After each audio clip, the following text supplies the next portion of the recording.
여러분 안녕하십니까?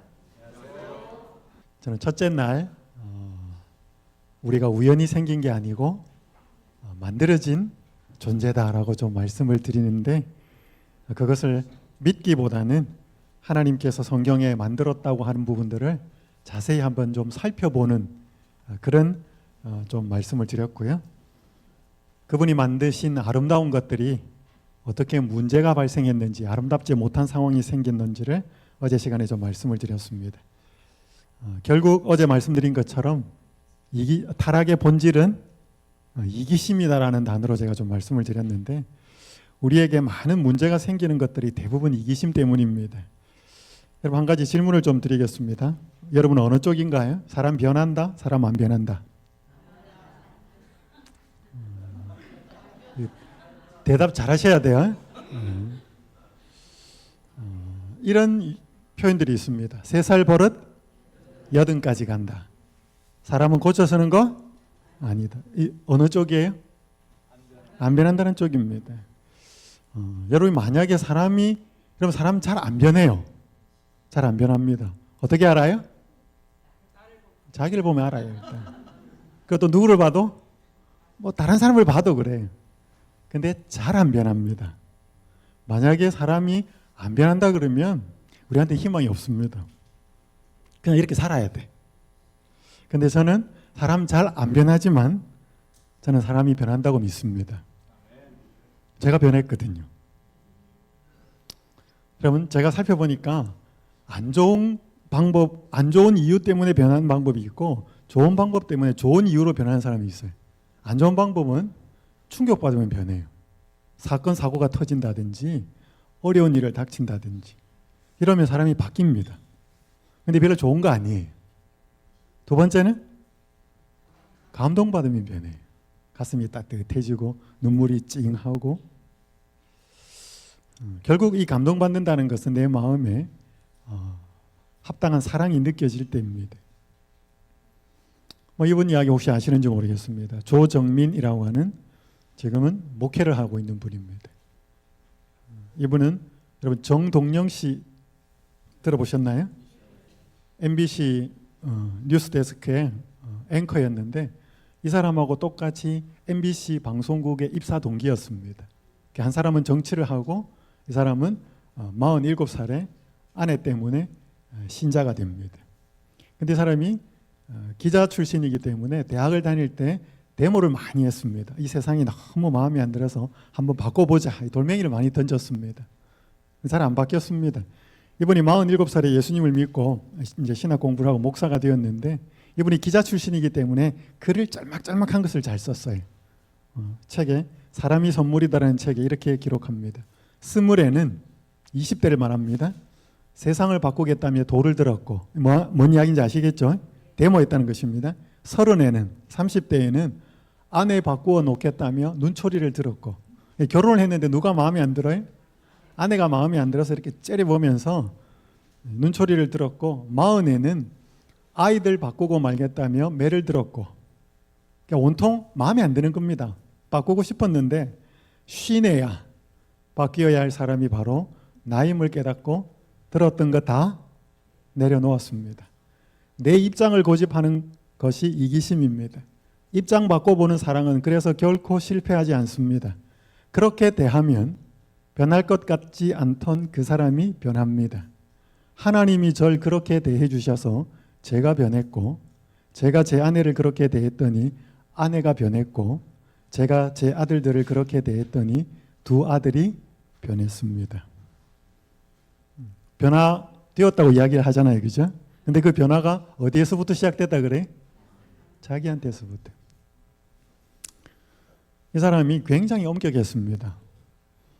아들 공부 못한다고, 이제 아들 공부 더 잘하라고 굉장히 다그치는데, 자기가 하나님을 신실하게 만나고 보니까 자기가 잘못됐다는 사실을 깨닫습니다. 그래서 어느 날 아들 2명을 부릅니다. 이야기 좀 하자고. 아버지가 아들 이야기하자 그러면 어때? 아들들 굉장히 긴장합니다. 그랬더니 평소하고 아버지가 다르게 자기가 아들들을 키우면서 뭘 잘못했는지를 1시간 동안을 고백을 합니다. 그리고 그 아들들에게 진심으로 마음을 다해서 용서를 구합니다.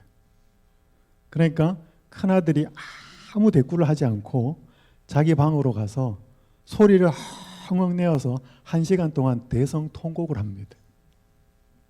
그리고 나서 아버지와의 관계가 회복이 됩니다. 그러니까 아버지가 자기가 아들들에게 함부로 대했던 걸 뭐 한 거죠? 깨달은 거지. 누구 때문에?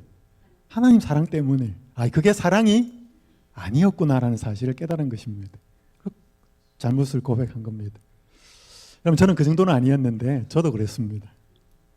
저희 어머니는 굉장히 무서웠습니다. 왜냐하면 제 아버지가 15살 때 돌아가셨는데, 제 15살 때 아버지가 병원에서 7년 동안 입원해 계시다가 돌아가셨어요. 그러니까 제가 초등학교 입학할 때 아버지는 병원에 들락날락하기 시작하셨습니다. 저희 아버지가 기관사였습니다. 근데 뭐 자세히 말씀을 드릴 수는 없고 아버지가 일찍 돌아가셨어요. 저희 어머니가 39살. 저희 어머니 결혼을 일찍 하셨어요. 그러니까 이제 그때부터 어머니가 뭐 하셨냐면 생계를 위해서 바빴습니다. 그래서 시장에서 노점에서 장사를 하셨습니다. 양말 장사. 그러니까 점포가 있는 게 아니었기 때문에 굉장히 많이 시달렸습니다. 시장에서. 그러니까 저희 어머니가 딱 들어오면 집안에 뭐 이렇게 마음에 드는 게 없으면 저희 어머니가 뭐 너그럽게 여러 번 이야기하면서 아이들 그럴 여유가 없죠. 저희 어머니는 딱 한 번 말씀하면 그게 최후 통첩입니다. 두 번째 이게 안 통하면 그냥 바로 손이 올라오는 겁니다. 마음에 여유가 없으니까. 저는 그렇게 자랐거든요. 그러니까 저도 모르게 제 아이들을 대하는 제 태도가 누구한테 받은 대로 해요? 그게 학습이 돼요. 그러니까 저는 굉장히 여유가 없었어요. 저는 안 그런다고 그러는데, 그러니까 제가 교회에서 목회를 할 때 교우님들하고 이렇게 뭐 장로님, 집사님들 대할 때는 안 그래요. 장로님 이거 좀 해주시겠습니까? 집사님 이거 어떨까? 그렇게 해요. 집에 들어오면 안 그랬어요. 그래서 저도 모르게 그런 거예요. 그래서 저희가 그걸 몰랐어요. 근데 한참 시간이 지나고 보고 성경을 정말 보면서 제 자신이 들여다봐줬습니다. 내가 아내를 대하는 태도가 잘못됐구나. 제가 아들들을 대하는 태도가 잘못됐구나. 그래서 제가 아내한테도 진심으로 잘못을 고백했습니다. 제가 두 아들들 앉혀놓고 그렇게 나이가 많이 되지 않았을 때 두 아들들에게 정말로 진심으로 제가 사과를 했습니다. 아빠가 너희들한테 이렇게 대하고 이렇게 말한 건 잘못됐대. 그럼 그때부터 아이들하고 저하고 완전히 달라졌습니다. 그래서 저는 지금 제 아내하고 관계가 굉장히 좋습니다. 그리고 저는 제 두 아들들하고 관계가 굉장히 좋습니다. 왜냐하면 문제의 원인은 저였거든요. 제가 바뀌니까, 제가 그 아들들 대하는 태도가 바뀌니까 달라졌어요. 그럼 사람 잘 안 변합니다. 잘 안 변하는데 나를 대하는 진실한 사람을 만나면 변합니다. 자, 오늘 저는 이 말씀 좀 드리겠습니다. 제가 창세기 1장, 3장을 좀 말씀드렸고 저는 오늘 요한복음 3장, 너무나 유명한 본문의 말씀이죠. 먼저 좀 읽겠습니다. 요한복음 3장 1절에서 5절. 그런데 바리새인 중에 니고데모라 하는 사람이 있으니 유대인의 지도자라. 그가 밤에 예수께 와서 이르되 랍비여, 우리가 당신은 하나님께로부터 오신 선생인 줄 아나이다. 하나님이 함께 하시지 아니하시면 당신이 행하시는 이 표적을 아무도 할 수 없음이니이다. 예수께서 대답하여 이르시되 진실로 진실로 내게 이르노니 사람이 거듭나지 아니하면 하나님의 나라를 볼 수 없는 이래. 니고데모가 이르되 사람이 늙으면 어떻게 날 수 있사옵나이까? 두 번째 모태에 들어갔다가 날 수 있사옵나이까? 예수께서 대답하시되 진실로 진실로 내게 이르노니, 한번 읽겠습니다. 빨간 글자 시작. 사람이 물과 성령으로 나지 아니하면 하나님의 나라에. 여기 바리새인이라고 나오고요, 니고데모라고 하는 이름이 나오고 유대인의 지도자라고 하는 사람이 나옵니다. 이 사람이 예수님을 밤에 찾아옵니다. 사람들의 눈을 피해서 예수님을 찾아오지요. 진리를 알고 싶었습니다. 진리를 찾고 싶었습니다. 예수님이 사람과 많은 이야기를 토론을 하지 않고 단도직입적으로 말씀합니다. 거듭나야 되겠다. 원어로 말하면 위로부터 나야 되겠다. 다시 태어나야 되겠다. 여러분, 니고데모는 유대인이었습니다. 여러분, 유대인 탈무드에 이런 말이 있어요. 한번 읽어볼까요? 하나님 시작. 하나님 앞에서 단 한 명의 이스라엘 사람이 지금까지 존재한 모든 사람과 앞으로 존재할 모든 사람보다 더 귀하다. 여러분, 이게 유대인 탈무드에 기록되어 있습니다. 유대인들은 이런 생각하고 살았어요. 그러니까 유대인 한 사람이 지금부터 과거에 태어났던 모든 사람들, 이방인들이죠. 유대인 아닌 사람들. 앞으로 태어날 모든 사람들 다 합쳐봐야 유대인 한 사람보다 못하다. 여러분, 이게 유대인들 생각이에요. 굉장히 프라이드가 있었습니다. 왜? 자기들은 하나님의 백성, 나머지는 천민, 아닌 사람들. 여러분, 그러니까 니고데모가 유대인으로 태어났다는 것 자체는 하나님 나라에 뭐 한다는 거죠? 당연히 한 자리가 보장이 되어 있다라고 생각한 거죠. 근데 지금 예수님 말씀을 딱 들으니까 너가 뭐 하지 않으면, 거듭나지 않으면 하나님 나라를 볼 수도 없고 들어갈 수도 없다. 굉장히 자기가 뭐 거듭나는 그 부분에 있어서 자기에게 당연하게 하나님의 자리가 보장되어 있지, 하나님의 나라에 자리가 보장되어 있지 않다라고 하는 것이 예수님의 말씀이었습니다. 어떻게 보면 굉장히 자존심 상하는 일이고 굉장히 기분 나쁜 그런 말씀이었습니다. 자, 어제 하나님께서 인간을 사랑하셔서 사랑의 첫 번째는 뭘 주는 것이다? 자기 결정권, 자기 선택권을 주는 것이다 그랬습니다. 그래서 하나님은 사람을 창조하셔서 하나님을 선택하거나 선택하지 않을 권리를, 의지를, 자유권을 뭐 하셨다고요? 주셨다고. 그러면 그게 주는 게 그게 뭐라고요? 그게 사랑의 시작이에요. 그죠? 근데 그걸 잘 활용하면 모르는데 잘 활용하지 못해서 문제가 생길 때 그 다음이 중요하다 그랬습니다. 비난하거나 무시하거나 멸시하거나 버리고 떠나거나 그러면 사랑을 못 느끼는 거죠. 근데 그 상황에서도 계속 같이 끝까지 함께 문제를 해결하기 위해서 희생하고 여전히 사랑한다는 마음을 계속 보여줄 때 저 어머니가, 저 아버지가, 저 사람이 나를 정말로 사랑하는구나, 그걸 느끼는 거거든요. 그게 진심으로 느껴지면, 그 실수가 몇 번 반복되다가도 그게 진심으로 느껴지면 우리 어머니가, 우리 아버지가 이렇게 하라고 하는 것이 정말 나를 위해서 하라는 말이구나, 그게 진심으로 깨달아지면 순종하고 싶은 마음이 드는 거죠. 그때 변하는 거예요. 하나님도 마찬가지거든요. 그래서 인간이 잘못된 선택을 하여서 영원한 죽음의 위기에 처해 있었을 때 하나님이 선택하신 선택이 뭐였다고요? 자신이 대신 죽는 선택을 하기로 하신 것이었습니다. 하나님은 죽을 수 없으니까 그 하나님이 인간이 되어서 이 땅에 오십니다. 인간이 되어서 구원의 기별을 전하는 통로로서 하나님은 이스라엘을 먼저 세웁니다.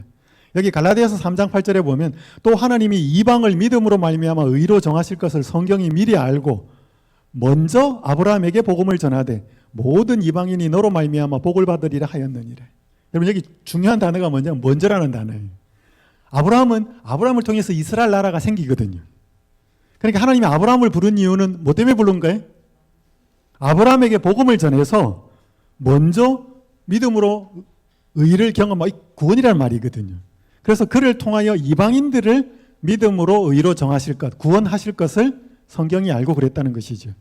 그래서 이렇게 파란 문장 읽어볼까요? 하나님의 구원에 차별은 없지만 순서는 있다. 근데 유대인들은 뭐라고 생각해서요?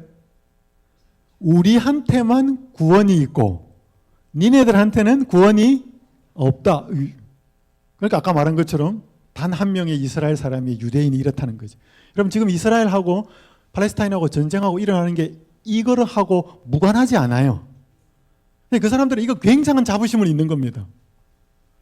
여러분, 지금 저 이스라엘과 하마스가 싸우는 것은 성경하고 혹은 뭐 하나님 사랑 아무 상관없습니다. 지극히 이기적인 전쟁입니다. 다른 세상의 전쟁하고 똑같아요. 성경이 어디 원수하고 싸우라 그랬어요. 성경이 원수를 사랑하고 원수를 위해서 기도하라 그랬지. 그런데 여러분, 이게 이스라엘만의 모습이 아니고 이게 우리 모두에게 이렇게 되었다고 그랬죠. 그죠? 제가 아담으로부터 태어나는 모든 사람이 그 저는 빠진 멀티탭 이야기했죠. 우리 다 그런 사람들이. 그래서 이기심은 우리에게 가득 차 있습니다. 세상에 이런 일이라고 하는 프로를 제가 한번 본 적이 있어요. 이 한 주부가 나왔는데 3년 동안 악취가 너무 나서 고통 속에 살고 있다는 한 여인의 사연이 소개가 되었습니다. 그녀가 생각하는 악취의 원인은 아랫집이었습니다. 아랫집에 가서 냄새 나서 못 살겠다, 죽겠다 아무리 이야기해도 원인이 찾아지지가 않는 겁니다. 그래서 그녀는 공기청정기 2대를 집에서 돌리고 살았습니다. 그것도 안 돼가지고 정신과에서 신경안정제를 먹어야 잠을 잤습니다. 급기야 냄새를 탐지하는 전문가를 불러서 밑에 집에 양해를 구하고 밑에 집에 샅샅이 뒤졌습니다. 냄새의 원인이 뭘지. 아무리 찾아도 없어요. 그래서 이 전문가가 그럼 이 집에도 한번 해봅시다 그렇게 했습니다. 이 여인은 절대로 우리 집에 냄새의 원인은 없다 그랬습니다. 근데 안방에 이렇게 화장대에 체크를 해보니까 오래된 클렌징 크림이 하나 나왔습니다. 녹차 성분인데 이 뚜껑을 탁 열고 측정하는 기계를 갖다 대니까 이 냄새의 수치가 얼마였는가 하면 34.8이었어요. 34.8이 여러분 잘 모르잖아요. 음식물 쓰레기가 가득해서 썩어서 오랫동안 버리지 않아서 냄새가 날 때 15랍니다. 수치가. 화장실을 청소를 안 해요. 오랫동안 더러워진 상태에서 화장실 변기 그때 냄새를 측정한 20. 달걀 한참 썩어갈 때 냄새가 30. 이것은 34.8. 굉장한 악취인 거죠. 이게 원인이 아니라 그랬습니다. 그 여성은. 일단 치워봅시다. 치웠습니다. 하루, 이틀, 사흘. 냄새가 안 나요. 그러니까 냄새 원인이 어디 있었어요? 자기 집 안방에. 근데 어디를 닥달을 했어요? 아랫집. 몇 년 동안? 3년 동안. 자기는 신경 안정제를 처방을 받아서 먹어가면서. 나중에 어떻게 됐을까요? 밑에 집에 손이 발이 되도록 빌었습니다. 가서 음식 갖다 주고. 여러분 세상에 일어나고 있는 문제의 원인이 쌍방일 때가 많지만 우리는 대부분 살아가면서 문제의 원인이 누구한테 있다고 생각해요? 우린 다 그 사람이 그죠? 남편이고 자식이고 교회에서 그 안목에 집 사고. 근데 그게 정작 나한테 있는지를 잘 몰라요. 왜? 우린 자기 중심으로 보거든. 여러분 그게 죄인이라는 뜻이에요. 어제 말씀드린 것처럼 이기심은 뭐의 본질이다? 타락의 본질이다. 인간이 그 아름답게 지어진 인간이 딱 하나님 말씀을 어기고 불순종하고 났더니 다 네 탓이다. 네 탓이다. 그렇게 되는 것입니다. 그래서 이런 말씀이 있습니다. 제가 좋아하는 글에 우리는 자신이 믿는 것보다 훨씬 더 죄되고 결점이 많지만 그래? 여러분 자기가 이기적인 것 같아요? 진짜 이기적인 것 같아요? 근데 우리가 생각하는 것보다 훨씬 더 이기적이에요. 상황이 안 되었을 뿐이지. 여러분 사람이 진짜 친구가 언제 친구인지 드러나요? 어려운 일 딱 닥쳐봐요. 중간에 돈 문제 딱 개입돼 봐요. 그러면 본색이 나옵니다. 평소에는 다 좋습니다. 웃고. 그러니까 내가 상황이 발생되지 않을 때 나는 그저 조용히 괜찮은 사람인 것처럼 보이지만 손해 안 보고 손해 볼 일 딱 생기면 본성이 나옵니다. 그러니까 지금 내가 생각하는 것보다 훨씬 더 우리는 이기적이라는 거예요. 결점이 많다는 거죠. 그게 모습이. 근데 동시에 우리는 자신이 바라는 것보다 예수 그리스도 안에서 훨씬 더 많은 사랑과 인정을 받고 있대. 여러분 부모가 자식 사랑해요? 사랑하죠. 자녀가 부모가 자기를 사랑한다는 거 알아요? 모를 수도 있고 희미하게 알 수도 있어요. 잘 모르죠. 근데 자기가 정말로 어려운 일이 생기고 많이 힘든 일이 생기고 고통스러운 일이 생길 때 엄마가 일도 안 하고 아버지가 회사도 안 가고 자기를 돕기 위해서 그렇게 자기에게 다가와서 문제를 해결해 주려고 하는 것을 보면 우리 엄마 아버지가 나를 이렇게 사랑해? 그때 새롭게 아는 거죠. 환경이 바뀌면 더 새롭게 깨닫는 거죠. 그것처럼 하나님 우리가 생각하는 것보다 훨씬 더 우리를 사랑합니다. 그래서 여러분 신앙하고 믿음 생활하면서 뭐를 두 가지를 계속 확인해야 되는가 하면 이 두 가지를 확인해야 돼. 내가 얼마나 이기적이다. 내가 얼마나 실수 많은 사람이다.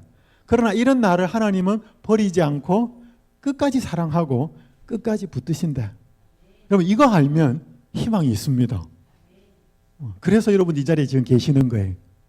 자, 오늘 니고데모의 말씀을 좀 정리를 하면 하나님의 나라가 있는데 하나님의 나라에는 들어갈 수 있는데 하나님의 나라에 들어가려면 뭐 해야 된다? 거듭나야 된다. 자, 하나님 나라까지 생각하지 말고 저기 멀리 있는 미국이라는 나라를 한번 좀 생각해 보십시다. 미국이라는 나라 있죠? 가보신 분도 계시고 안 가보신 분도 계셔요. 안 가보셔도 괜찮습니다. 자, 여러분 미국 누가 다스려요? 미국 누가 다스립니까? 여러분 대한민국 누가 다스립니까? 윤 대통령이 다스립니까? 아니에요. 그죠? 윤 대통령 누가 뽑았어요? 국민이 뽑았어요. 그러니까 민주주의 국가는 국민이 주인입니다. 맞아요? 그래서 대통령 잘못하면 국민들이 뭐라 그러잖아요. 정치를 왜 이렇게 하냐고. 민주주의 국가의 주인은 국민입니다. 자, 여러분 미국을 가려면 누구한테 허락을 받아야 돼요? 국민한테 허락을 받아야 돼요. 주인한테 허락을 받아야 되잖아요. 그 주인들이 다 할 수 없으니까 그 주인들이 일하도록 세우는 사람들이 공무원들이잖아요. 그러니까 공무원한테 허락을 받아서 비자라고 하는 것을 받아야 미국이라는 나라를 들어갈 수 있죠. 그렇죠? 내가 당신네 나라 여행 좀 하겠습니다. 좋은 거 보고 돈 좀 쓰고 오겠습니다. 그러면 그냥 오라 그래요. 막 복잡하게 따지지도 않습니다. 근데 내가 당신네 나라에 가서 공부 좀 하고 오겠습니다. 그럼 조금 더 까다로워요. 뭐 영어를 좀 할 줄 아느니 뭐 따지는 게 많아요. 당신네 나라 가서 돈 좀 벌겠습니다. 그러면 더 까다로워요. 당신네 나라에 가서 좀 살겠습니다. 그러면 엄청 까다로워요. 거기에 따라서 합당한 조건을 보고 비자라고 하는 걸 내주죠. 맞아요? 여러분, 남의 집에 함부로 들어갈 수 있어요? 없어요? 없어요. 누구 허락을 받아야 돼? 그 주인의 허락을 받아야 돼. 집이나 나라나 거기 살고 있는 주인의 허락을 받아야 들어갈 수 있는 것처럼 하나님 나라에 누구 허락을 받아야 돼? 하나님 나라의 주인의 허락을 받아야 돼. 누구예요? 하나님 나라의 주인이? 하나님이 계시면 그분의 나라가 있어요. 자, 그래서 하나님 나라에 들어가는 조건은 딱 하나라 그래. 뭐 해야 된다? 다시 태어나야 된대. 돈이 얼마나 많냐? 사회적인 지위가 얼마냐? 아무 상관없습니다. 다시 태어나야 되겠다. 중요해요? 굉장히 중요합니다. 그러니까 여러분들이 이것을 확인하셔야 돼요. 자, 첫 번째 이제 그러면 거듭난다는 게 뭐냐? 다시 태어난다는 게 뭐고, 그 다음에 두 번째는 방법이 뭐냐? 두 가지의 말씀을 좀 드리겠습니다. 자, 제가 파란 글자 읽을 테니까 빨간 글자 읽으셔요. 구주께서 말씀하시기를 사람이 거듭나지 아니하면, 즉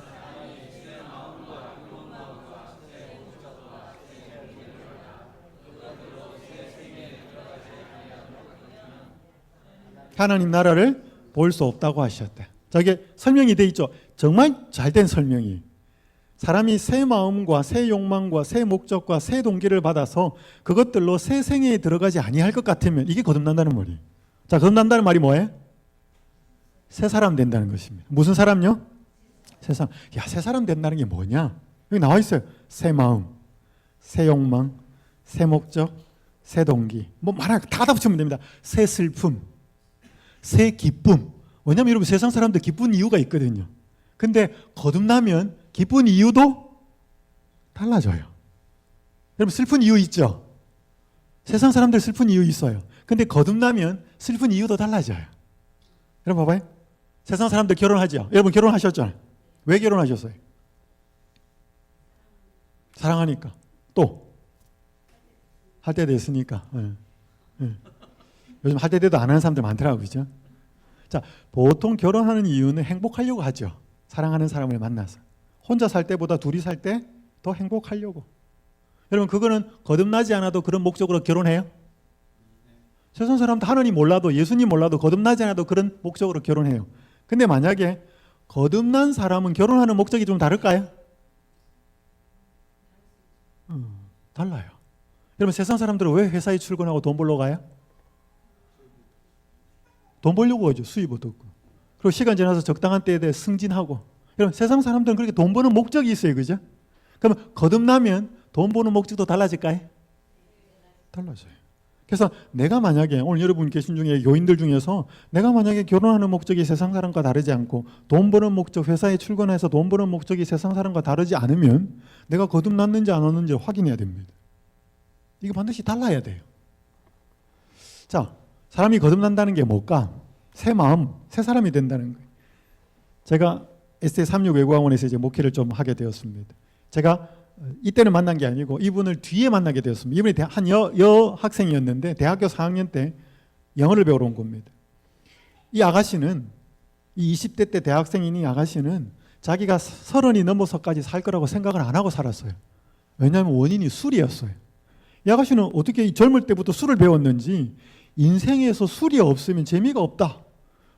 계속 술을 먹고 살았어요. 그리고 자기는 너무 술 때문에 건강이 안 좋아져서 30은 못 넘어서 죽을 거다. 그렇게 생각하고 있었어요. 근데 이 아가씨가 또 어떻게 취직은 잘하고 싶었는지 영어를 배우러 온 거예요. 근데 영어를 배우러 왔는데 신기하게도 술 없이 행복하게 사는 사람을 처음 본 거예요. 그게 외국인 선교사들이었습니다. 외국인 선교사가 수업을 하다가 이제 금요일 날 안식일이 시작될 특별하게 학원생들을 위해 영어 프로그램, 학원생들을 위한 프로그램 이제 이렇게 초청해서 하는 프로그램이 있는데 그 프로그램 이름이 뭐냐면 Friday Night Club이었습니다. 그 제목이 그랬어요. Friday Night Club. 근데 아가씨가 영어를 잘 못했어요. 그러니까 선생님이 그런 설명을 쭉 해주는데 다른 거는 다 기억이 안 나는데 나이트클럽만 기억이 난 거예요. 와, 여기에도 불타는 금욕이 있나 보다. 그래서 선생님 설명을 듣고 시간 된 그 시간에 나이트클럽 갈 복장으로 옵니다. 옷을 굉장히 화려한 옷을 입고 왔는데 아무도 그 복장이 아니에요. 근데 보니까 선생님이 그런 자기를 책망하지 않고 잘 따뜻하게 받아주고 같이 교제하고 영어도 배우고 그러면서 이제 그 선교사들과 시간을 보냅니다. 그러면서 그들의 삶이 자꾸 궁금해져요. 근데 그들의 삶을 그렇게 기쁘고 봉사하고 섬기는 삶을 살게 되는 이유가 성경이고 그 성경에서 예수님이라고 하는 한 분이 그들의 삶을 그렇게 이끌어간다는 것을 처음으로 알게 돼요. 그래서 성경 공부를 하기 시작합니다. 너무너무 재밌었고요. 그래서 예수님을 받아들이고 신자가 됩니다. 그리고 시간이 좀 지난 다음에 미국에서 재미교포 한 명이 잘생긴 남자가 선교사로 와요. 그 사람하고 사랑에 빠져요. 그리고 결혼을 합니다. 근데 그 잘생긴 재미교포가 신학생이었어요. 그래서 지금 이분이 뭐 하느냐? 목사 사모가 됐어요. 완전히 인생이 달라져 버렸죠. 그죠? 이분이 책을 하나 썼어요. 자기가 예수님을 믿고 사는 삶이 완전히 바뀌고 난 다음에 그 책 제목이 Friday Night Club이에요. 자기가 여기에서 어떻게 예수님을 알게 됐는지를 쓰는데 이 책 뒷표지에 이렇게 기록되어 있습니다. 30살 넘어서까지 살 것이라고는 생각하지 못했습니다. 술 때문이었습니다. 그때만 해도 술은 내 인생의 전부였고 술 없는 삶은 상상할 수조차 없었습니다. 그렇게 하루하루 버티고 있었는데 우연히 그것도 아주 우연히 술 없이도 기쁘게 사는 사람들을 만나게 되었습니다. 사는 게 지옥이 아니라 사는 게 하루하루 기쁨이 될 수 있다는 것을 삶에서 보여준 사람들이었습니다. 그런 사람들을 만난 건 내 생에 처음 있는 일이었습니다. 여러분 사람이 언제 변하느냐 하면 나하고 다른 삶을 사는 사람을 만나면 변할 가능성이 있습니다. 그런데 그 사람이 너무 좋아라 보이는 거지. 나한테 없는 게 있는 거죠. 이번에 이렇게 이 책에서 이야기합니다. 이제는 내가 알게 된 것을 다른 사람에게도 알려주고 싶은 마음이 들기 시작했대. 여러분 맛있는 식당에 가서 음식 먹고 나면 맛있게 먹고 나면 가만히 시침이 뚝 떼고 있어요. 뭐 말해요. 야, 너 저 식당에 한번 가봐라. 거기 비빔밥이 너무 맛있고 냉면이 너무 맛있고 내가 먹은 것이 너무 맛있으면 소개하잖아요. 근데 뭔가 이 아가씨가 소개하고 싶은 마음이 든 거죠. 더 이상 미움이나 용서하지 못하는 상태로부터 나오라고 말해주고 싶었고 도와주고 싶었다. 왜? 사람이 자기 같은 형편에 있는 사람이 눈에 들어오는 거예요. 그러나 무엇보다도 내게 이런 것을 깨닫게 해준 성경이라는 책을 다른 사람들에게 꼭 알려주고 싶은 갈망이 생기기 시작했대. 바뀌었어요? 완전히 바뀐 거죠. 이분이 지금 어디에 살고 있냐면 미국 시애틀에 살고 있습니다. 제가 이분 부모님, 그러니까 시아버지, 시어머니 집이죠. 제가 집회를 갔어요. 거기서 만났기도 하고 한국에 가끔씩 나오면 제가 일할 때 제 사무실에도 오고 이분 어머니를 저한테 소개해 주어서 제가 어머니하고 성경 공부를 한동안 오래 한 적이 있었습니다. 지금은 이 남편과 함께 전 세계를 다니면서 선교하고 다녀요. 바뀌었어요? 바뀌었어요. 이제는 사는 목적이 뭐예요? 달라졌어요. 새 사람 된다는 거 계속 좀 살펴보겠습니다. 오늘 우리의 문제의 근본 원인은 육의 마음, 성경적인 표현을 하면 옛 마음, 육의 마음입니다. 이렇게 한번 보셔요. 속에서 곧 사람의 마음에서 나오는 것 한번 보셔요. 악한 뭐라고요? 생각, 곧 음란, 도둑질, 살인, 간음, 탐욕, 악독, 속임, 음탕, 질투, 비방, 교만, 우명. 더 많을까요? 더 많죠. 여러분 이거 우리한테 있어요 지금? 있어요. 이거 증명돼요? 증명돼요. 내 마음속에 이거 있고 오늘 여러분 가서 신문 어디든지 한번 펴봐요. 이게 오늘 11월 29일자 한 포털 사이트의 사회면 기사예요. 모교 선생님 흉기로 찌른 20대 범행 이유도 거짓말 징역 18년 받자 항소 신고 다 했냐? 그럼 맞자. 20대 배달원 무차별 폭행한 손님 무슨 일이? 폭행, 살인, 사기, 도둑질, 간음. 여러분 아까 읽었던 모든 내용이 지금 우리의 사회면 기사를 차지하고 있습니까? 여러분 그거예요.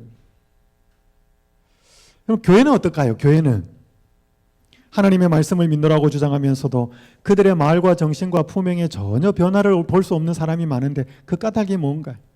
또 자기의 목적과 계획에 대한 반대를 참지 못하고 거룩하지 못한 품성을 나타내며 말이 거칠고 거만하고 툭하면 성을 잘 내는 자들이 많은데 그 이유가 무엇인가요? 그럼 제가 그랬어요. 그들의 생애에서 세상 사람들의 생애에서 볼 수 있는 자기를 사랑하는 일과 이기심과 급한 성미와 성급한 말을 볼 수 있대. 그들은 진리를 전혀 알지 못하는 자들처럼 자만하기를 잘하고 선천적인 못된 성격을 그대로 가지고 있고 괴벽한 품성을 자주 나타낸다. 그 다음 읽어볼까요? 시작. 그 이유는 그들이 거듭나지 못한 까닭이다. 그래서 세상 사람들은 이 교회를 향하여 기독교회를 향하여 뭐라 그래? 표현을 뭐라고 써요? 개를 씁니다. 개. 왜 세상 사람들 눈에 자기는 여러분 교회 다니는 사람들이 그 사람들보다 더 악해요? 똑같아요? 아니면 더 고상해요? 더 나빠요? 최소한 더 나쁘지는 않아요. 그죠? 근데 말은 뭐예요? 사랑해야 합니다. 섬겨야 합니다. 그러니까 이런 말 잘하는데 행동 똑같은데 말 훨씬 잘하면 굉장히 도덕적 표준은 높아버립니다. 그러니까 세상 사람들이 보기에 교회 다니는 사람들이 더 나쁘기 때문에 욕하는 게 아니고 말은 잘하고 그러는데 자기랑 다를 바가 없다는 거지. 이유가 뭐라고 해? 거듭나지 않아서 그랬대. 심각해요? 심각해요. 자, 오늘 저는 여러분한테 성경에 있는 이야기 하기 전에 그러면 다 살펴볼 수 없고 세상의 종교가 말하는 방법, 새 사람 되고 달라지고 새 사람 되고 변화될 수 있는 방법 제가 좀 살펴보면서 이것들의 한계가 뭔지를 살펴보면서 성경이 말하는 새 사람 되는 방법이 뭔지를 말씀을 드리겠습니다. 여러분 유교는 종교라고 하기도 어렵지만 유교가 가르치는 핵심 교리는 두 가지 나눕니다. 수기, 치인이. 수기는 자신을 다스린다는 거고 치인은 남을 통치한다는 거죠. 이거 한꺼번에 한 말이 수신제가 치국평천하에.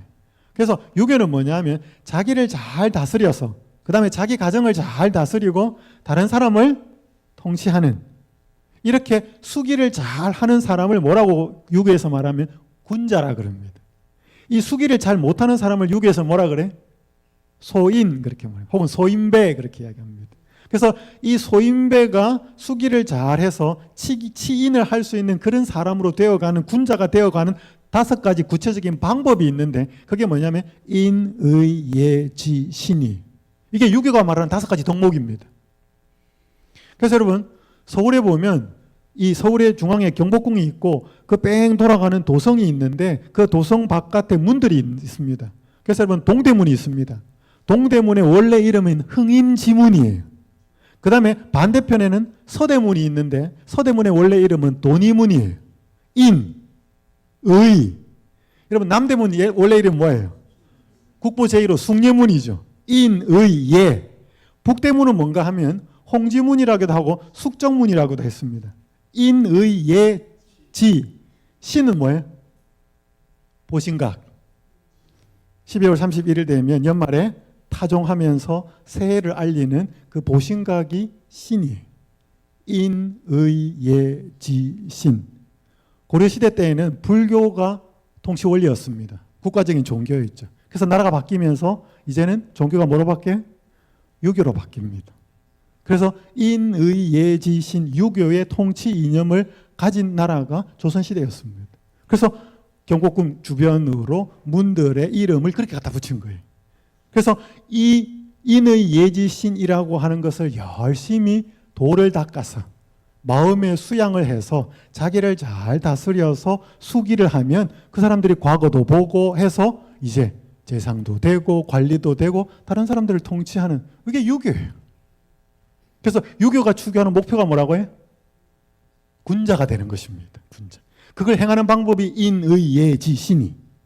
자, 제가 많은 종교가 있지만 그거 다 설명할 수는 없고요. 중요한 건 불교가 조금 더 핵심적입니다. 그럼 불교의 핵심 교리는 연기법이라는 거예요. 이게 뭐 연기하는 게 아니고 원인과 결과라는 뜻입니다. 이 불교의 핵심 교리는 사성제하고 팔정도라는 것이 있습니다. 모르셔도 되는데 간단하게 설명드리고 넘어가겠습니다. 자, 사성제는 뭐냐면 4가지 거룩한 교훈 혹은 가르침이라는 뜻입니다. 고성제, 집성제, 멸성제, 도성제를 사성제라 그래. 그러니까 앞부분만 따가지고 고, 집, 멸, 도라 그래. 고는 말 그대로 삶은 뭐예요? 고통이다. 이건 결과예요. 근데 이 삶이 고통인 결과가 생기는 원인이 뭐냐? 이게 집성제예요. 이게 뭐냐면 고통의 원인은 뭐다? 집착이다. 다른 말로 하면 욕심이다. 그러니까 이 원인 때문에 결과가 생기는 게 삶은 고통이라는 거예요. 그 다음에 불교가 추구하는 건 이 세 번째, 멸성제. 멸성제는 뭐냐면 번뇌와 고통이 소멸되는 단계. 이걸 불교 용어에서 산스크리트에서는 니르반, 이걸 한자로는 열반이라 그럽니다. 이걸 해탈의 경지 혹은 부처가 된다는 것입니다. 이게 불교가 추구하는 목표의 멸성제, 결과입니다. 그럼 이거 어떻게 해야 되느냐? 도성제가 원인이 되는 것입니다. 번뇌와 고통을 소멸시키기 위해서 뭐를 닦아야 된다? 도를 닦아야 된다. 이게 원인이에요. 이 도를 닦는 그 원인에 해당되는 방법이 8가지. 이걸 팔정도라 그래. 바른 견해, 바른 생각, 바른 말, 바른 행동, 바른 생각, 뭐 이런 거예요. 그러니까 하한 거, 동한 거, 도 닦는 거죠. 올 초인가요? 작년인가? 제가 정확한 기억이 안 나요. 올 초인 것 같아요. 작년인 것 같습니다. 저한테 사무실에 한 분이 찾아오신, 우리 교회 여집사님 한 분하고 남자분 한 분이 찾아오신, 남자분 한 70대 정도 되는 분이었습니다. 이분이 제 사무실에 원소에 있는 제 사무실에 찾아와서 자기소개를 이렇게 했습니다. 저는 30년이 넘는 동안 출가한 스님이었습니다. 스님이었어요. 그러니까 이분이 찾아오셨어요. 방송을 봤다는 것입니다. 이분이 사연을 좀 들어보니까 강남에서 잘 나가는 사업가였습니다. 빌딩도 있고. 근데 사업을 하는데 사업이 한순간에 무너지더랍니다. 훅 가더래. 그러니까 아내가 그만 살자 그러더랍니다. 그래서 아내가 이혼을 요구해서 이혼을 할 수밖에 없었다 그래. 자기가 뭘 힘이 없으니까. 아이들 데리고 다 가버렸어요. 자기 혼자 남았어요. 사업 무너지고 돈 다 없어지고 아내 이혼하고. 그러니까 살아야 될 이유가 없더래. 자기가 남아있는 것들 다 정리하고 산에 올라가서 어느 벼랑에서 떨어져서 죽을까, 어느 산에다가 목을 메어서 나무에다 목을 메어 죽을까 산에 올라갑니다. 그래서 어디서 목을 메일까 떨어질까를 찾아다니다가 해가 져버렸어요. 그러니까 이분 표현으로 재밌는 표현을 썼습니다. 해가 지니까 무섭더랍니다. 뭐 하러 갔는데? 산에서 죽으러 갔는데 해가 지니까 무섭더래요. 그래서 막 산속을 헤매다가 불빛이 반짝반짝 하는 데가 암자 같은 게 하나 있어서 가보니까 거기에서 혼자 도를 닦고 있는 수행을 하고 있는 한 명이 있는 암자가 스님. 거기 가가지고 이런저런 이야기하다가 출가를 하게 돼요. 근데 이분이 형이 서울에 있는 큰 교회의 장로였대요. 그러니까 동생이 스님 됐다 그러니까 형이 이제 맨날 찾아오는 거예요. 너 이러면 안 된다. 우리 집안이 어떤 집안인데 막 이렇게 하면서 형이 찾아오니까 이제 동생이 끝까지 마음이 안 변하니까 이 형이 이제 가면서 뭐를 하나 주고 가는가 하면 성경책을 주고 가요. 그러니까 이분이 스님 생활하면서 한쪽에는 불교 경전 공부하고 한쪽에는 성경 보고 이렇게 이제 스님 생활을 한 거예요. 그래서 30년을 넘게 스님이 된 거예요. 근데 계속 안 풀리던 문제가 있더랍니다. 나온 거예요. 30년이 넘어서. 그러니까 이분이 교회도 안 가고 이제 더 이상 스님도 아니고 이제 이렇게 하다가 어느 날 운동을 하러 갔는데 테니스를 배우러 갔는데 거기한테 한 40대쯤 되는 한 남자가 그렇게 친절하게 자기한테 이렇게 알려주고 그러더래. 같이 운동하러 간 사람. 그 사람이 누군가 알아보니까 재림교회 목사였어요. 그러니까 이제 이분한테 이런저런 이야기하다 교회 한번 가보십시오. 그래서 그분이 교회에 출석하고 있는 상황에서 이제 제 방송을 본 거예요. 그러다가 저를 한번 만나고 싶어서 왔다는 것입니다. 그래서 제가 굉장히 궁금했어요. 저는 불교를 이론으로 공부했고 스님을 만나서 스님 그러면 주로 어떤 생활을 하셨습니까? 하한 거, 동한 거 이 생활을 하셨습니까?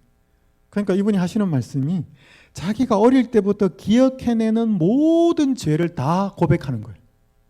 그러니까 번뇌와 욕심과 잘못을 다 끄집어내는 거예요. 버리는 거죠. 한마디로.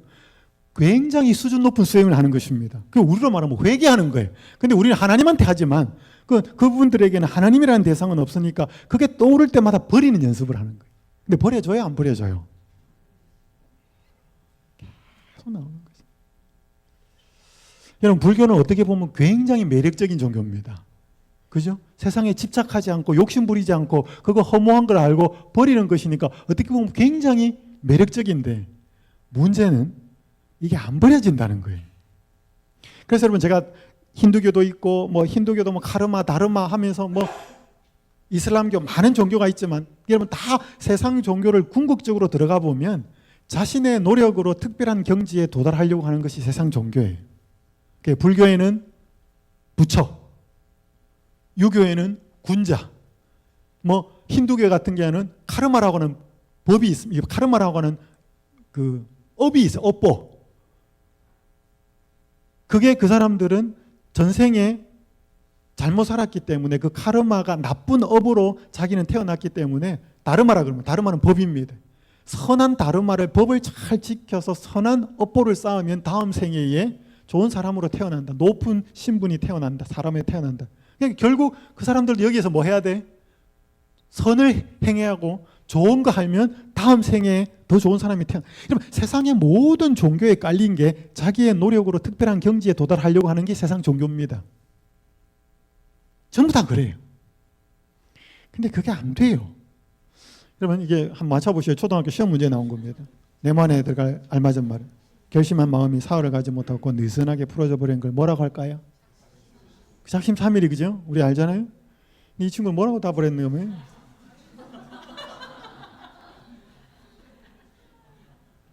아마 이 친구가 작은 삼촌하고 같이 살았나 봐요. 집에.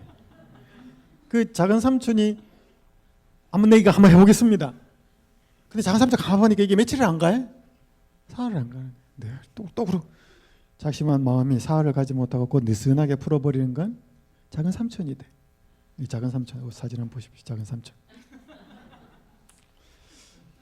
여러분 사람이 결심만으로 바르게 살 수 있어요, 없어요? 여러분 누가 나한테 섭섭하게 하는 사람을 미워하지 않고 사랑해야 되는 거, 용서해야 되는 거 알아요, 몰라요? 그거 모르는 사람은 없어요. 근데 섭섭한 말을 들으면 그렇게 돼요, 안 돼요? 아는 거하고 되는 거하고는 달라요. 여러분 결심으로서 내 마음을 바꿀 수 있으면 우리는 예수님 필요 없어요. 안 됩니다. 그러니까 우리 결심으로는 어느 정도는 됩니다. 근데 어느 정도 되지요? 되지 않는 사람 보면 그 사람 앞에 가면 교만해집니다. 여러분 내가 결심으로 담배 끊는 사람이 있어요? 있어요. 그러면 결심으로 담배 못 끊는 사람 보면 어떨까요? 불쌍히 여기고 사랑하고 이해하고 그럴까요? 너는 왜 못하냐 이렇게. 그래서 대부분 자수성가한 엄마 아버지 밑에는 애들이 고달파요. 똑같은 수준으로 당기니까. 모든 사람이 그렇게 살 수 있는 건 아니거든요. 그러니까 자기가 최선을 다해서 이루어 놓고 사랑이 풍성하면 괜찮아요. 근데 그런 사람 절대로 없습니다. 안 되거나 어느 정도 되면 되지 못하는 사람한테 비난합니다. 왜 너 이렇게 못 사냐는 거죠. 여러분 그게 인간의 모습이에요. 엄청나게 되지도 않습니다. 어느 정도까지는 돼요. 그러나 여러분 성경에서 말한 것처럼 오른뺨을 맞으면 왼뺨을 돌려내고 겉옷을 달라 하면 속까지 주는 그런 사랑은 안 돼요. 근데 성경은 그걸 요구해요. 그런 사람이 되어야 하나님 나라에 들어간대요. 그럼 우리한테는 불가능이죠. 자 그러면 성경이 말하는 새 사람 되는 방법이 뭐냐는 거죠. 이건 근본적으로 다르다는 것입니다. 자, 성경이 말하는 근본적인 새 사람 되는 방법은 뭐 하는 거예요? 다시 태어나는 거예요. 뭐 하는 거라고요? 다시 태어나는 거예요. 여러분, 이 다시 태어나는 것은 물리적으로 사람이 태어나는 거하고 공통점이 있고 다른 점이 있어요. 자, 첫 번째, 물리적으로 아이가 태어나는 거 생각해 보십시오. 물리적으로 육적으로 아이가 태어나는 거하고 영적으로 새 사람이 되는 거하고는 공통점이 있습니다. 그 공통점이 뭐예요? 혼자서는 생명을 낳을 수 없다는 거예요. 그럼 남자 혼자 애 낳을 수 있어요? 여자 혼자 애 낳을 수 있어요? 없어요. 반드시 남자 여자가 만나서 뭐예요? 사랑을 해야 돼요. 가장 친밀한 관계가 있어야 육신의 생명이 태어납니다. 맞습니까? 맞아요. 우리도 마찬가지. 우리 혼자서는 새 사람 될 수 있다 없다? 없대.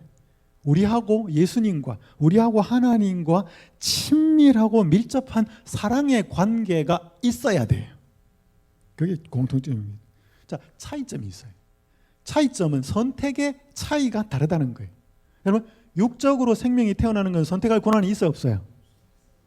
없어요. 내 엄마 아빠가 사랑해서 태어나는 거지. 애가 결정할 권한 하나도 없습니다. 근데 영적으로 태어나는 건 누구한테 권한이 있어요? 나한테 있습니다. 내가 태어나기를 간절히 뭐 해야 돼? 원해야 돼. 그게 달라요. 여러분, 냅둬 나 이렇게 살래.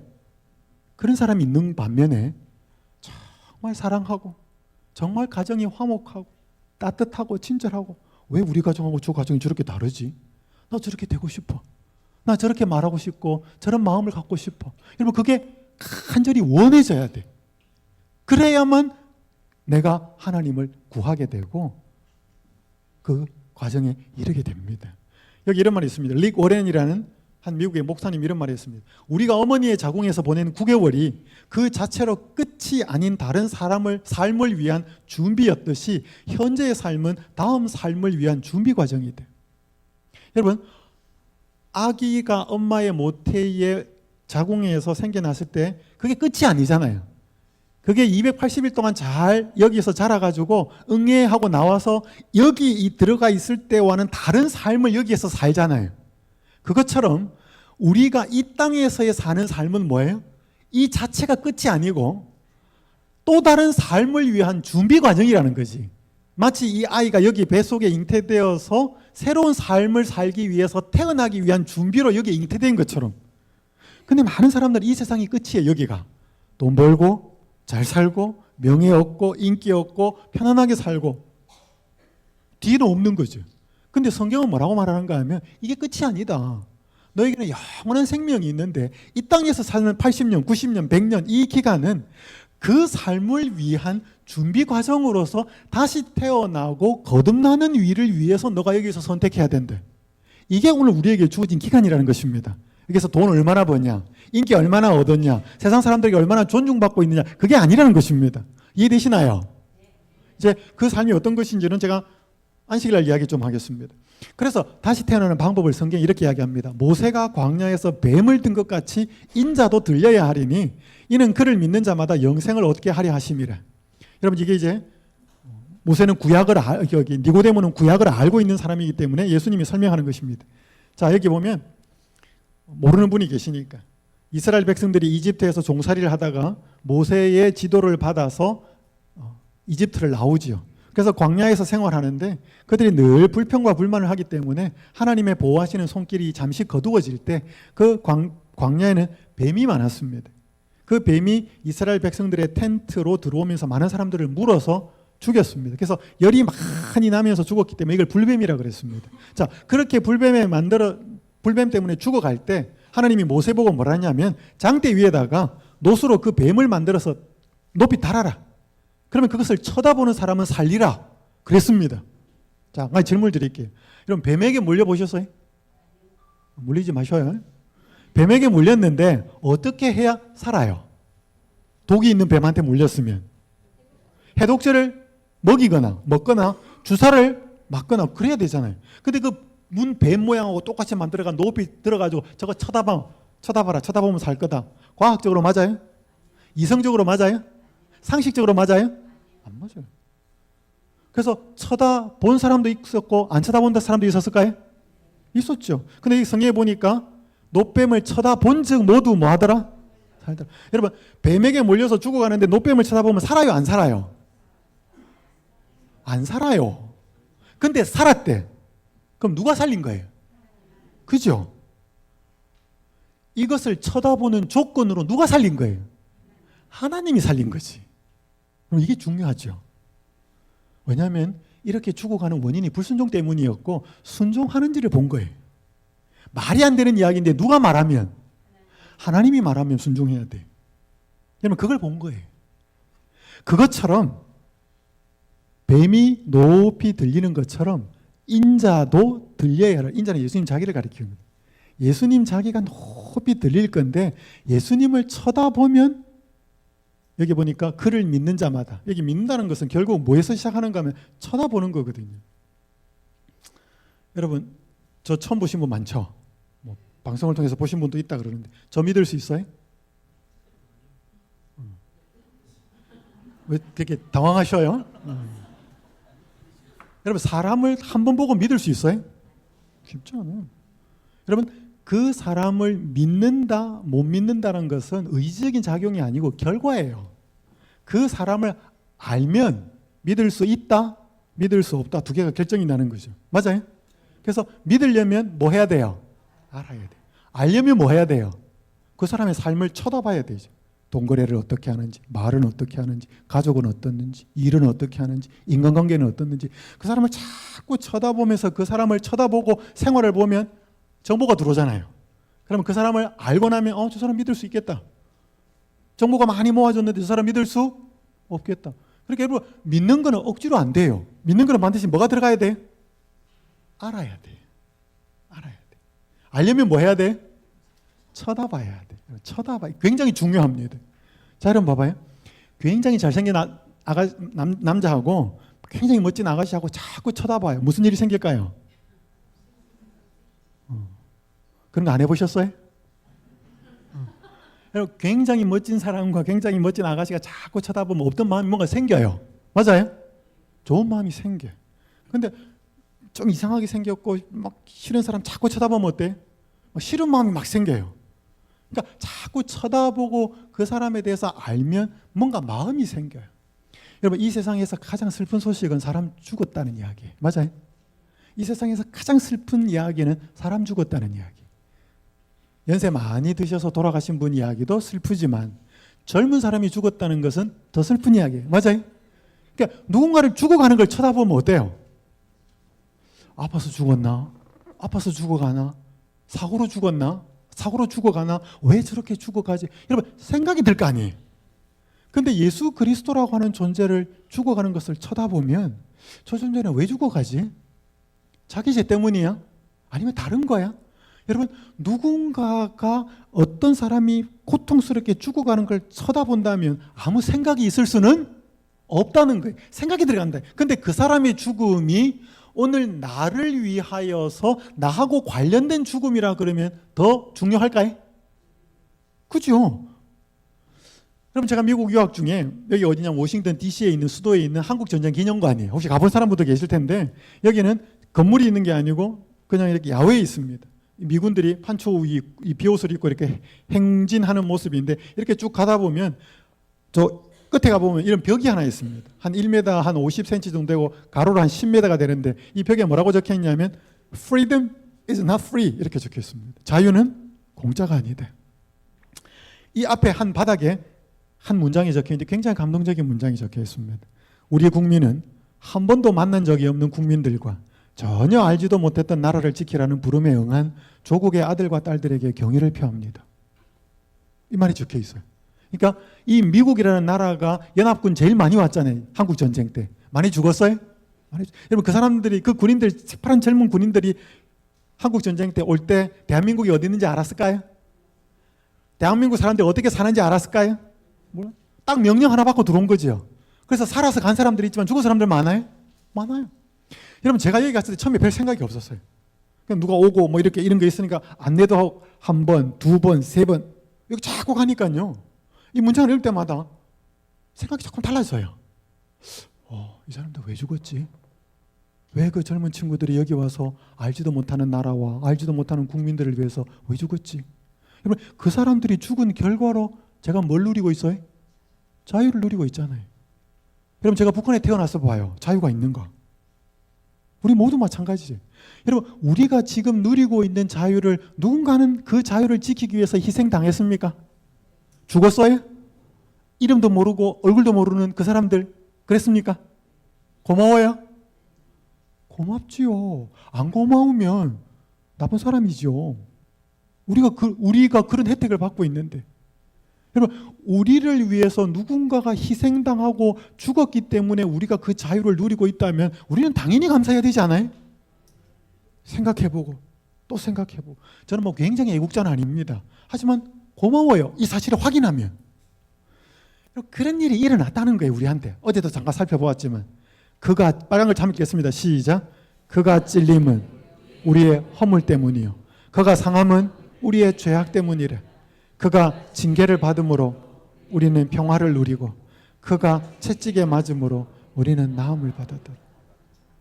그리고 결국 그분이 받은 그 모욕과 채찍과 매맞음과 조롱은 누가 받아야 될 거다?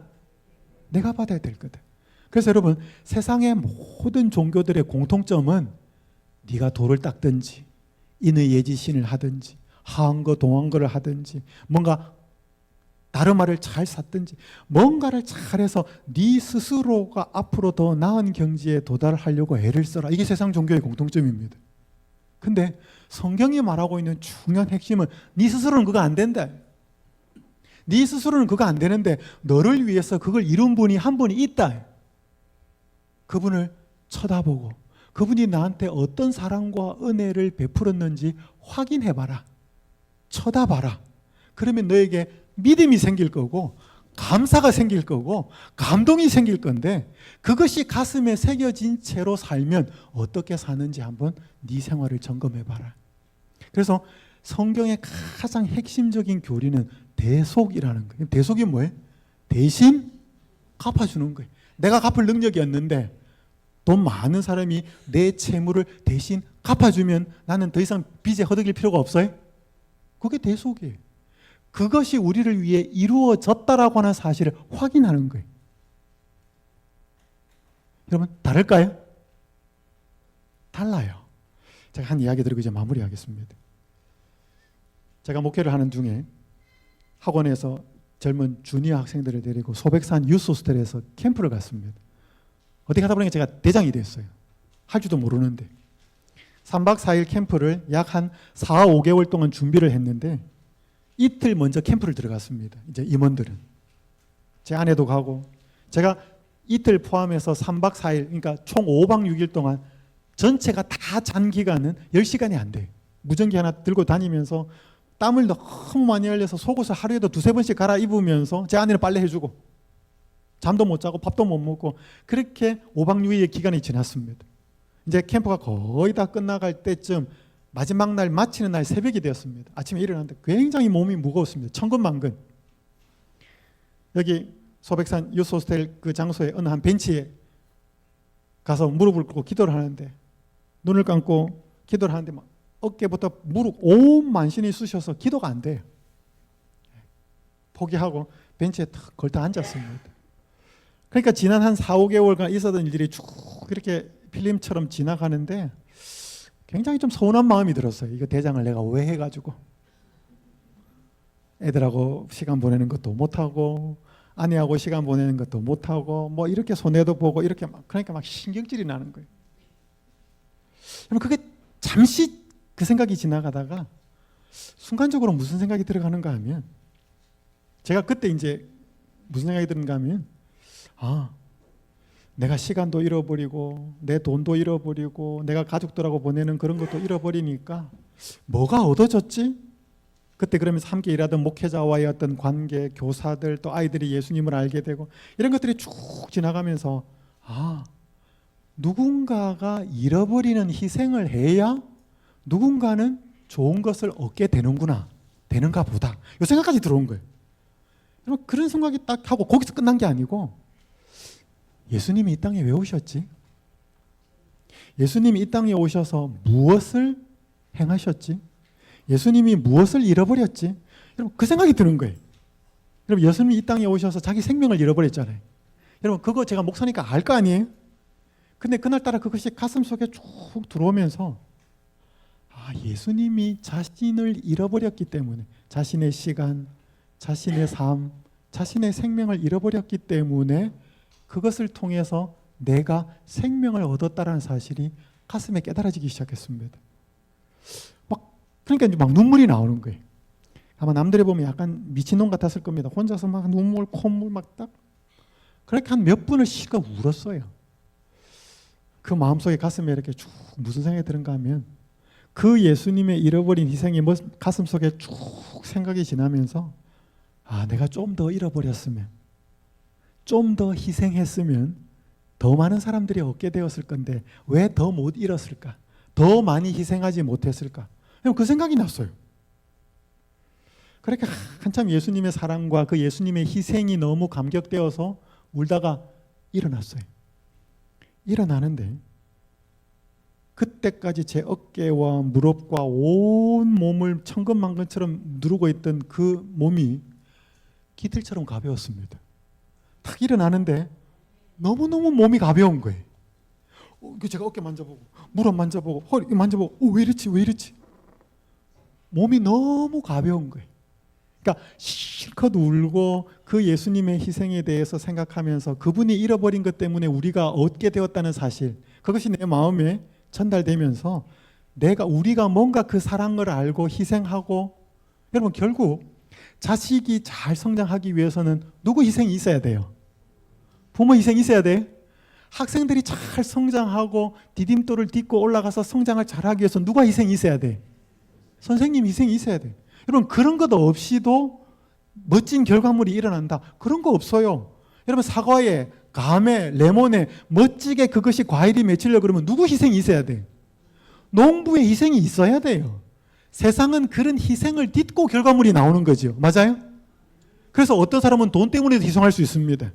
그런데 부모나 선생님이나 그런 분들은 돈 가지고만으로는 희생이 안 되는 거죠.